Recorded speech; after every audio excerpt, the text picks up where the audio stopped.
Et on va maintenant parler littérature avec la chronique Africulture. Bonsoir Marie-Julie, Marie-Julie Chalut. Alors, oui. Vous avez lu le premier roman de Jennifer, je vais faire attention en le prononçant, Nansubuga Makumbi, écrivaine ougandaise. Ça s'intitule Kindu et c'est une saga familiale. Racontez-nous. Oui, en tout cas, à travers l'histoire de la famille Kintu, le clan Kintu, l'auteur va nous raconter aussi le sort de l'Ouganda contemporain. Le roman s'ouvre par un meurtre violent de Kamu Kintu, qui est un des descendants du clan Kintu, et qu'on dit qu'il a été sauvagement tué, puisqu'il est frappé par deux malédictions, celle du clan Kintu et celle de Kamu, qui est dans la langue ganda l'équivalent de Cham, qui est le fils maudit de Noé dans la tradition biblique.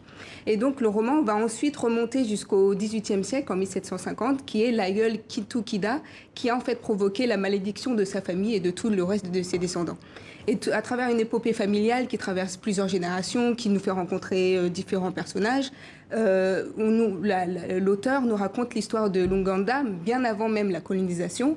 Et c'est un récit très riche de la tradition orale ganda, parce que Kintu, justement, c'est dans la culture ganda un mythe qui raconte l'origine de l'humanité, en fait. Et aussi, le récit est marqué par différents mots lougandais qui ne sont pas forcément traduits, mais qu'on comprend dans le contexte du roman.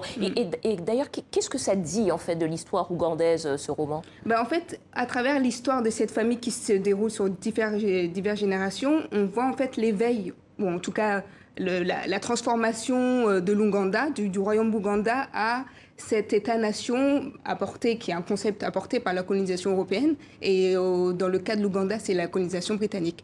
Et donc, dans ce roman, on voit, même si j'aime pas traduire ça parce que c'est assez réducteur, mais le lien entre la dichotomie entre les traditions et la modernité, en tout cas entre les savoirs ancestraux, on va dire, et puis la modernité. Et il y a un personnage qui est intéressant pour ça, qui est Missy, qui est un des descendants de ce clan, et qui va être frappé par la folie. Et parce qu'en fait, ce monsieur, il pense que la forme du savoir se fait comme sous la conception occidentale, parce qu'il pense que le savoir rationnel est plus important que l'intuition, que la prémonition, que les rêves.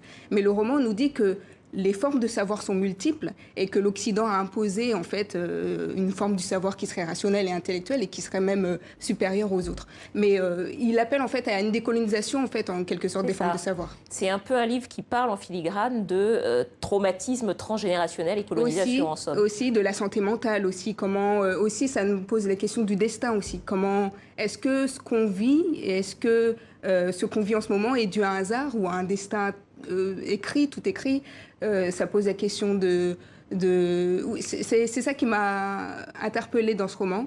Et voilà. Et voilà.